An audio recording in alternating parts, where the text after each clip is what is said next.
RCB ಆರ್ಭಟ, ಪಂಜಾಬ್ ಧೂಳಿಪಟ. ಪಂಜಾಬ್ ತಂಡವನ್ನು ಧೂಳಿಪಟ ಮಾಡಿದ RCB ಇವಾಗ ಪಾಯಿಂಟ್ಸ್ ಟೇಬಲ್ ಅಲ್ಲಿ ನಾವೇ ನಂಬರ್ 1. ನಮಗೆ ಕ್ಯೂ ಸಿಂಬಲ್ ಕೂಡ ಬಂದಿದೆ.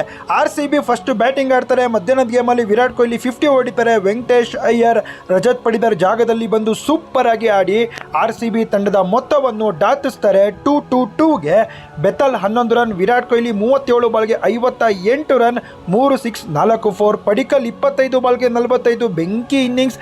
ವೆಂಕಟೇಶ್ ಅಯ್ಯರ್ ಸಖತ್ತಾಗಿ ಆಡಿದ ಗುರು. ಸ್ಟಾರ್ಟಿಂಗಲ್ಲಿ ಸ್ಟ್ರಗಲ್ ಇತ್ತು, ಅದಾದಮೇಲೆ 40 ಬಾಲ್ಸ್ಗೆ 73.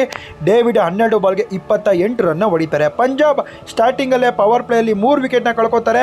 ಅದಾಗ್ತಾ ಹೋಗ್ತಾ ಕಳ್ಕೊಂಡು ಕೊನೆಗೆ ಮ್ಯಾಚ್ ಕೂಡ ಕಳ್ಕೊತಾರೆ. ಕೊನೆಯ ಓವರ್ನಲ್ಲಿ ಹೆವಿ ರನ್ಸ್ ಬೇಕಾಗಿತ್ತು, ಅದನ್ನು ಸೂಪರ್ ಆಗಿ ಕಟ್ಟಾಕಿದ್ದು ರಸಿಂಗ್ ತಲಮ್ದರ್. 3 ವಿಕೆಟ್ ತಗೊಂತಾರೆ. ಭುವನೇಶ್ವರ್ ಕುಮಾರ್ 2 ವಿಕೆಟು. ಶಪಾಡ್ ಒಂದೇ ಓವರಲ್ಲಿ 1 ವಿಕೆಟು. ಶಶಾಂಕ್ ಸಿಂಗ್ ಆ ಕಡೆ 56 ರನ್ ಹೊಡಿತಾರೆ. Cooper Connolly 37, Marcus Stoinis 37. RCB ತಂಡ ಸೂಪರ್ ಆಗಿ ಒಂದು ಪಂದ್ಯವನ್ನು ಗೆದ್ದುಕೊಂಡು ಪ್ಲೇ ಆಫ್ಗೆ ರಾಜ ತರ ಎಂಟ್ರಿ ಕೊಟ್ಟಿದೆ ಗುರು. ವೆಂಕಟೇಶ್ ಅಯ್ಯರ್ ನಾಕ್ ಸೂಪರ್ ಆಗಿತ್ತು. ರಜತ್ ಪಡಿದಾರ್ ಇವತ್ತು ಇಂಜುರಿ ಆಗಿತ್ತು. ಜಿತೇಶ್ ಶರ್ಮಾ ಕ್ಯಾಪ್ಟನ್ ಆಗಿದ್ರು, ಅವರಿಗೆ ಬ್ಯಾಟಿಂಗ್ ಸಿಕ್ಕಿಲ್ಲ. ಆದರೆ ಕೀಪಿಂಗು ಕ್ಯಾಪ್ಟನ್ಸಿ ಸೂಪರ್ ಆಗಿ ಮಾಡಿ RCB ತಂಡವನ್ನು ಗೆಲ್ಲಿಸಿಕೊಟ್ಟಿದ್ದಾರೆ. ಇದು RCB ಮ್ಯಾಚ್ನ ಸಮ್ಮರಿ.